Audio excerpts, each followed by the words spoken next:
जय हिंद साथियों, आप सब कैसे हैं। और आज जो अपन पेपर सॉल्यूशन करने जा रहे हैं वो हमारा पेपर है। ये कोई कनिष्ठ अभियंता का जो पेपर है, सिविल सर्विसेज, है ना। बहुत ही अच्छा पेपर है। इस पेपर को करने के बाद आपका जो कॉन्फिडेंस है वो बहुत अच्छा होने वाला है, क्योंकि इसमें जो प्रश्न आपसे राजस्थान जीके के 40% यानी 40% इसमें पूछे गए हैं। और जब 40 प्रश्नों की आप डिटेल करोगे तो आपका जो कॉन्फिडेंस है वो अच्छा हो जाएगा। और ये प्रश्न आपको, इन प्रश्नों को लिख लेना भाई।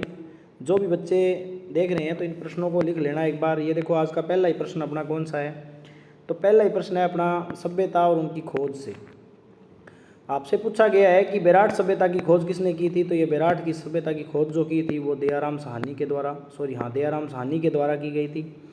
आहेड़ सभ्यता की खोज जो है वो SP जैन के द्वारा नहीं की गई थी। इसका उत्तर जो है वो बी हो जाएगा। कालीबंगा SK घोष के द्वारा की गई थी, है ना। उत्खननकर्ता इन्होंने पूछा है। तो देखो, इसका जो उत्तर हो जाएगा ना वो कौन सा हो जाएगा। इसने पूछा है निम्न में से कौन सा एक उत्खननकर्ता नहीं था। ठीक है, तो उत्खननकर्ता कौन सा एक नहीं था। तो देखो, ये कालीबंगा की खोज जो SK घोष ने की है, ए घोष, ये तो खोज करता है, न कि उत्खननकर्ता। उत्खननकर्ता कालीबंगा की कौन है, तो BK थापर और बीबी लाल, ये है इसके उत्खननकर्ता। किसके? कालीबंगा सभ्यता के। और जो ये सभ्यता की खोज हुई थी वो 1952 के अंदर हुई थी, 51-52 के अंदर, ये भी ध्यान रखना। उसके बाद बागौर सभ्यता आपकी है, ये भीलवाड़ा के अंदर है भाई। बागौर सभ्यता कहाँ है? भीलवाड़ा के अंदर है। BN मिश्र ने खोज की थी। इस सभ्यता का एक प्रश्न आता है कि विश्व में प्राचीनतम साक्ष्य, विश्व में कृषि के प्राचीनतम साक्ष्य, कृषि व पशुपालन, ना, दोनों के पशुपालन के जो प्राचीनतम साक्ष्य हैं वो कहाँ से मिले हैं, तो बागौर सभ्यता से मिले हैं। ये बागौर सभ्यता आपकी कोठारी नदी के किनारे है। किसके किनारे है? कोठारी जो नदी है उसके किनारे है। यहाँ से एक प्रश्न आपके एग्ज़ाम में 100% आएगा भाई, क्योंकि आज की जो डिटेल इतनी अच्छी है। तो ये कोठारी नदी है, इसके ये नदी है भीलवाड़ा के अंदर। कहाँ है? भीलवाड़ा के अंदर ये नदी है। और इस नदी के ऊपर मेजा बांध बना हुआ है। कौन सा बांध बना हुआ है? मेजा बांध। तो प्रश्न आएगा कि मेजा बांध किस नदी पर बना हुआ है, तो कोठारी नदी के ऊपर मेजा बांध बना हुआ है। विश्व में कृषि के प्राचीनतम, पशुपालन के प्राचीनतम साक्ष्य पूछ ले तो बागौर सभ्यता से मिले। ये दयाराम साहनी जी वही हैं जिन्होंने 1921 के अंदर हड़प्पा सभ्यता की खोज की थी। हड़प्पा सभ्यता की खोज की थी दयाराम साहनी ने। अब ये जो बेराट है इसकी और बात बता देता हूँ मैं। बेराट जो है ये वर्तमान में तो कोटपुतली बहरोड में, कोटपुतली बहरोड जिले के अंदर है। और ये पूर्व में कौन से जिले के अंदर थी? जयपुर के अंदर थी।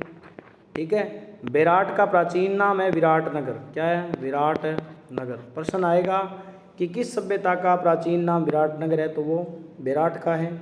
और ये जो बेराट सभ्यता है ये बाणगंगा नदी, यानी बाणगंगा नदी के किनारे है। कौन सी नदी है? बाणगंगा नदी के किनारे है, जिसे अर्जुन की गंगा भी कहा जाता है। तो जिससा भी मैं बोल रहा हूँ किसी प्रकार से उसको लिखने का प्रयास जरूर करें भाई, आपका प्रश्न सही हो जाएगा। तो ये जो बेराट है यानी कि विराटनगर है, ये प्राचीनतम, विराटनगर जो है ये प्राचीनतम किसकी राजधानी थी? तो मत्स्य जनपद की, मत्स्य जो जनपद था उसकी राजधानी थी। एक ही प्रश्न से देखो कितनी डिटेल हो गई हैं। आयड सभ्यता के बारे में ज़रूर ध्यान रखना, है ना। ये बनास नदी के किनारे है। बनास, वैसे नदी का नाम बनास संस्कृति है ये। और ये हमारे जो सभ्यता है उसमें ताम्रयुगीन सभ्यता है, ताम्रयुगीन सभ्यता है। इसे धूलकोट के नाम से भी जाना जाता है।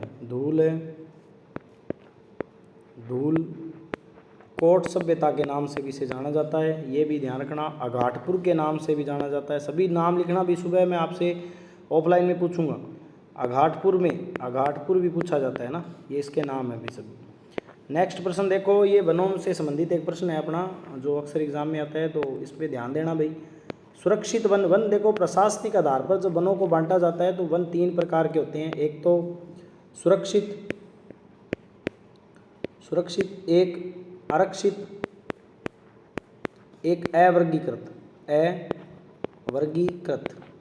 सुरक्षित वन वो होते हैं जो सरकार के द्वारा पूर्णतः प्रतिबंधित होते हैं, जहाँ आप लकड़ी नहीं काट सकते, पशु चारण नहीं कर सकते, वो वन होते हैं सुरक्षित। आरक्षित वन कौन से होते हैं? जहाँ आपको कुछ जो मतलब आप जैसे परमिशन लेके यहाँ पे लकड़ी और पशु चारण कर सकते हैं। और उसके बाद अवर्गीकृत वन होता है, उस पर किसी का प्रतिबंध नहीं होता, आप पशु चारण भी कर सकते हैं और लकड़ी भी काट सकते हैं। तो ये प्रशासनिक आधार पर 3 प्रकार के वन होते हैं, कौन से? सुरक्षित, आरक्षित और अवर्गीकृत। तो ये सुरक्षित वन जो है वो है लगभग 56.43% भाग पे है, और आरक्षित वन जो है वो लगभग 36% भाग पे है, ये भी ध्यान रखना भाई। और नेक्स्ट प्रश्न की बात करें, और राजस्थान में सर्वाधिक वन पूछे तो उदयपुर के अंदर है, उदयपुर है ना, उदयपुर के अंदर सर्वाधिक वन है, इसको भी ध्यान रखना। फिर देखो ये स्थलाकृतियाँ, अरावली में कौन सी स्थलाकृति नहीं है, आपसे पूछा गया है। तो देखो भोराट का पठार कहाँ है? गोगुंदा उदयपुर से कुंभलगढ़ राजसमंद के मध्य जो पठारी भाग है उसका नाम है भोराट का पठार। और मुकंदरा की पहाड़ियाँ, तो इसने अरावली की बात की है, गिरवा जो उदयपुर में कटी फटी पहाड़ियाँ हैं, तस्तरी नुमा पहाड़ियाँ हैं, गिरवा उदयपुर। प्रश्न सीधा ही आ जाएगा कि गिरवा की पहाड़ियाँ राजस्थान के किस जिले में है? उदयपुर के अंदर है। लसाड़िया का जो पठार है वो कहाँ है? सिरोही के अंदर है क्या भाई? ये बताना मेरे को, लसाड़िया का पठार है, कमेंट में बताना सभी विद्यार्थी। उसके बाद मुकंदरा हिल्स, ये लसाड़िया भी उदयपुर के अंदर ही है भाई। मुकंदरा हिल्स की जो पहाड़ियाँ हैं वो दक्षिणी पूर्वी पठारी प्रदेश का भाग है, दक्षिणी पूर्वी पठारी प्रदेश जो है ना अपना, कौन से वाला? विंध्याचल श्रेणी का भाग है मुकुंदरा हिल्स। कोटा, बारामुंदी, झालावाड़, इस प्रकार से ये फैली हुई हैं। फिर उसके बाद आपसे पर्यटन स्थल से एक पूछा गया है और जिला सम्मिलित है, जैसे फूल सागर झील कहाँ है? बूंदी के अंदर ही है। पांडुपोल कहाँ है? अलवर के अंदर ही है। यहाँ मंदिर भी बना हुआ है पांडुपोल हनुमान जी का। किराड़ू मंदिर है ना, कोई किराड़ू जो मंदिर है ये राजस्थान के कहाँ है रे? किराड़ू जोधपुर के अंदर है। कहाँ है? जोधपुर के अंदर है, तो ये गलत हो जाएगा, इसका उत्तर क्या है? C number. Chandra Mahal city palace ये जयपुर के अंदर ही है ना। किराड़ू, इसे राजस्थान का क्या कहा जाता है? स्वर्ण टेम्पल कहा जाता है, ब्लैक पैगोडा कहा जाता है, किराड़ू बाड़मेर वाले को, ठीक है। उसके बाद नेक्स्ट प्रश्न देखो, वेरी वेरी इंपॉर्टेंट, हिस्ट्री से प्रश्न है, जो मध्यकालीन राजस्थान है उसका प्रश्न है। तो नरेंद्र मंडल की स्थापना हुई थी आपकी 1921 में, इसके चांसलर कौन थे? चांसलर इसके थे महाराजा गंगा सिंह। और राजस्थान सेवा संघ आपको पता ही है, केसरी सिंह बरठ के द्वारा की गई थी इसकी स्थापना, है ना। राजस्थान सेवा संघ, केसरी सिंह बरठ नहीं, विजय सिंह पथिक के द्वारा इसकी स्थापना की गई थी 1919 के अंदर, वर्धा महाराष्ट्र के अंदर। लेकिन 1920 में इसका मुख्यालय हमने कहाँ कर दिया था? तो 1920 में इसका मुख्यालय हमने बदलकर राजस्थान में अजमेर में कर दिया था। अब है मारवाड़ हितकारिणी सभा। तो मारवाड़ हितकारिणी सभा मैं आपको बता देता हूँ, ये है 1918 की है। चांदमल सुराण के द्वारा इसकी स्थापना की गई थी, तो उत्तर नंबर सी इसका सही हो जाएगा। और इसके बाद अगर आप देखो तो अखिल भारतीय देशी राज्य लोक परिषद की स्थापना 1927 के अंदर ही हुई थी, ये भी ध्यान रखना। जयेंद्र नारायण व्यास। अब है आर्टिकल 243। अब ये जो आर्टिकल 243 है ये कैसे आया हुआ है मैं बता देता हूँ। एक तो 73वां संविधान संशोधन है, एक 74वां संविधान संशोधन। 73वें संविधान संशोधन के द्वारा भारत में पंचायती राज की शुरुआत होती है, और आर्टिकल 243 ए से लेकर 243 ओ तक हम आर्टिकल जोड़ते हैं। फिर 92 में 74वां संविधान संशोधन भी होता है, इसमें आर्टिकल 243 पी से लेके 243 जेड जी तक अपन आर्टिकल जोड़ते हैं। इसमें 73 में इन आर्टिकल में पंचायतों का उल्लेख है, ठीक है, और इन आर्टिकल में किसका उल्लेख है? तो इस आर्टिकल में नगर पालिका का उल्लेख है, जो नगर पालिका होती है ना अपनी, उसका उल्लेख है। तो ये 74वां और 73वां संविधान संशोधन है दोनों ही। तो इसने पूछा है कि 43F यानी इसमें क्या है? इसमें है नगर पालिका सदस्यों की योग्यता, नगर पालिका सदस्यों की योग्यता है भाई इसके अंदर, तो ये भी ध्यान रखना। उसके बाद देखो, आज ही मैंने बताया था, चंबल नदी पढ़ रहे थे, उसमें बताया था राजस्थान का बेल्लौर किस दुर्ग को कहा जाता है। सभी विद्यार्थी कमेंट में उत्तर देने का प्रयास करें। अब मैं अन्य किलों की बात कर लेता हूँ। रणथंभौर दुर्ग हमारा कहाँ है? सवाई माधोपुर के अंदर है, ठीक है। पुराना नाम क्या है? रणस्थंभपुर, स्तंभपुर इसका नाम है। रणथंभौर को राजधानी किसने, चौहानों की राजधानी किसने बनाया था? गोविंद राज ने, गोविंद राज ने बनाया था। कब? 1194 के अंदर।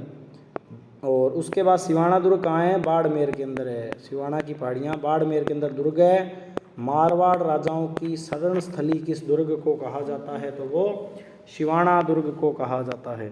आज अपन 20 प्रश्न करेंगे, कल इसके आगे के प्रश्न करेंगे। कुंभलगढ़ दुर्ग कहाँ है? ये राजसमंद के अंदर है। कुंभलगढ़ दुर्ग कहाँ है? राजसमंद के अंदर है। इसी में कटारगढ़ दुर्ग है। कटारगढ़ दुर्ग है जो राजस्थान का सबसे ऊंचा दुर्ग भी है ये। फिर ये सड़कों की लंबाई वगैरह आपसे नहीं पूछेंगे क्योंकि ये आंकड़ा करंट का है, चेंज होता रहता है। फिर प्रश्न आया कि राजस्थान में दौसा, जयपुर, अजमेर आदि में किस प्रकार की कृषि जलवायु प्रदेश पाया जाता है? तो मैंने आपको बहुत डिटेल से करवा रखा है ये चीज़ें, तो इसको ध्यान से देखना भाई। ये राजस्थान में अरावली है जिसमें उपाद्र जलवायु पाई जाती है। यहाँ शुष्क जलवायु, यहाँ अर्ध शुष्क, ये आर्द्र जलवायु है। तो इसने आर्द्र ही पूछा है ना अपने से। अच्छा, ये वाले जिले पूछे हैं तो इसमें आपके पाई जाती है जो कौन सी जलवायु पाई जाती है? तो इसमें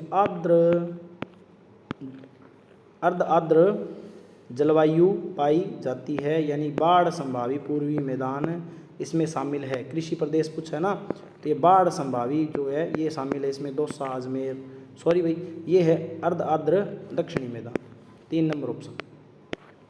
उसके बाद देखो प्रश्न है कि 74वें संविधान संशोधन के द्वारा निम्न में से कब अस्तित्व में आया? तो ये आपका अस्तित्व में आया था 1 जून 1993। 1 जून 1993 को आया था। और भारत में नगर पालिकाएँ जोड़ी गई थी और आर्टिकल भाग जोड़ा गया था। कौन सा? तो भाग भी मैं आपको बता देता हूँ। भाग जोड़ा था 9B, आर्टिकल 243 ओ से 243 पी से ZG तक आर्टिकल जोड़े गए थे। और इसमें 18 विषयों का लेके ये प्रश्न आया था पीछे किसी एग्जाम में। और 73वें संविधान संशोधन के द्वारा पूछ ले कितने 29 विषय जोड़े गए थे। 74वें के द्वारा कितने 18 विषय जोड़े गए थे। विषय यानी कि लाइनें जोड़ी गई थी। काम। फिर बूंदी की कजली तीज है, कमेंट में बताएंगे सभी विद्यार्थी बूंदी की कजली तीज कब मनाई जाती है, आपके लिए प्रश्न है। फिर आपसे पूछा गया दुगारी जो शैली है वो कहाँ की है? भाई बूंदी की प्रसिद्ध है। दुगारी शैली कहाँ की है? बूंदी की है। और मेवाड़ जो शैली है राजस्थान की सबसे प्राचीनतम शैली पूछ ले तो मेवाड़ शैली राजस्थान की सबसे प्राचीन शैली है। उसके बाद प्रश्न आपका आया है, नदियाँ पढ़ रहे हो आप, तो नदियों के देखो इस प्रकार से प्रश्न आते हैं। तो ये देखो परवन, निज़ाम, आहू आदि किसकी हैं? तो काली सिंध की सहायक हैं। किसकी है? काली सिंध की सहायक। देखो माई की नहीं हो सकती, अरण भादर, एराव है ना, अनास, इस प्रकार की नदियाँ पड़ी है तो ये नहीं हो सकती। तो इसकी काली सिंध इसका उत्तर सही हो जाएगा। और काली सिंध किसकी सहायक है? चंबल की सहायक। भेड़ की खेरी नस्ल पाई जाती है। खेरी नस्ल भेड़ की कहाँ पाई जाती है? तो जोधपुर पाली नागौर के अंदर भेड़ की खेरी नस्ल पाई जाती है। निम्न में से कौन सी लोक देवी देवता और उनके मंदिर सम्मिलित हैं? मतलब असंगत बताना है तो ब्रह्माणी माता, शोरसेन 12 हैं। देवी की पीठ की पूजा और पीठ का ही श्रृंगार होता है। नारायणी माता नाइयों की कुल देवी है, अलवर के अंदर है, सही है। अभी आवरी माता, जिलाड़ी माता, ठीक है। तो जिलाड़ी माता जो है ये जसोल, आवरी माता नहीं है भैया ना, आवरी माता आवासन चित्तौड़ के अंदर नहीं है, सॉरी। ये ज़रूर देखना भाई, इसमें आपको कौन सा उत्तर सही लग रहा है तो मेरे को आप बताना। तो जिलाड़ी माता जसोल बाड़मेर की सही है और इसका C नंबर ऑप्शन है, गलत है। नेक्स्ट प्रश्न देखें भाई, महिलाओं का कौन सा आभूषण है जो गले में नहीं पहना जाता? तिमणिया पहना जाता है, मादलिया पहना जाता है, टेवटा पहना जाता है, लेकिन अंगोटिया नहीं पहना जाता। कान का आभूषण है ये। जोरवा गीत कहाँ गाए जाते हैं? जैसलमेर की मुम्मल की याद में, मुम्मल की याद में जोरवा गीत गाए जाते हैं भाई, ठीक है। नेक्स्ट प्रश्न देखो, कौन सा शहर राष्ट्रीय राजमार्ग 8 पर नहीं है? तो पाली नहीं है भाई, है ना। जयपुर है, ब्यावर है, अजमेर है, लेकिन पाली नहीं है, उत्तर गलत हो जाएगा। बिसलपुर बांध में पानी आवक बढ़ने हेतु निम्न में से कौन सी परियोजना चलाई गई है? तो ये देखो आपकी कौन सी परियोजना है? सही परियोजना, सही परियोजना। जो बिसलपुर में बांध में जो पानी आता है तो कौन सी परियोजना के द्वारा आता है? सॉरी भाई, ओराई परियोजना ही। इसका एक बार कमेंट में देखना आप उत्तर भाई, सभी विद्यार्थी मेरे को कमेंट में बताना इसका उत्तर क्या होगा, ओराई परियोजना होगा या कौन सा और होगा। तो ये जब इसका मतलब है कि जब इस बांध के अंदर पानी बढ़ जाता है तो कौन सी परियोजना तैयार की गई है उससे, मतलब बढ़े हुए पानी को अलग साइड में ले जाने के लिए कौन सी परियोजना, इसकी बात ये कर रहे हैं भाई, है ना। तो इसका जो उत्तर है वो है ब्रह्माणी बनास, है ना, ये है इसका उत्तर। एक बच्चे का उत्तर है ब्रह्माणी बनास, बहुत अच्छा प्रश्न है। फिर देखो प्रश्न आ गया कि त्रिवढाल उबड़ खाबड़ पहाड़ियाँ स्थानीय नाम से शिरोई के अंदर उनका नाम क्या है, तो ये भाखर, है ना। गिरवा तो कहाँ है, उदयपुर के अंदर, और भाखर कहाँ है, शिरोई के अंदर है। थली कहाँ है, बीकानेर के अंदर है। बुराट कहाँ है, कुंभलगढ़ से गुंदा के मध्य का पठार है। ये अलग अलग आ गया, तो इसका उत्तर क्या हो जाएगा, भाखर। स्थानीय भाषाओं में नाम इसका क्या है, भाखर। तो ये लगभग अपने 20 प्रश्न कंप्लीट हो जाते हैं। बाकी के प्रश्न अपन कल करेंगे। और बताना कमेंट में कि वीडियो आपको कैसी लगी। ज़रूर वीडियो के बारे में एक कमेंट ज़रूर किया करो भाई सभी, वीडियो आपको कैसी लगी। और डेली रोज़ाना अपने एक फ्रेंड को वीडियो ज़रूर शेयर करें। और आपका धन्यवाद है, अपने जो सब्सक्राइबर है वो 1198 हो चुके हैं, जल्द ही ये 1200 से प्लस जाएंगे। तो आप सभी का सहयोग है, वीडियो को ज़्यादा से ज़्यादा शेयर करना। कल 20 प्रश्न और करेंगे। आज के लिए धन्यवाद। जय हिंद, जय भारत।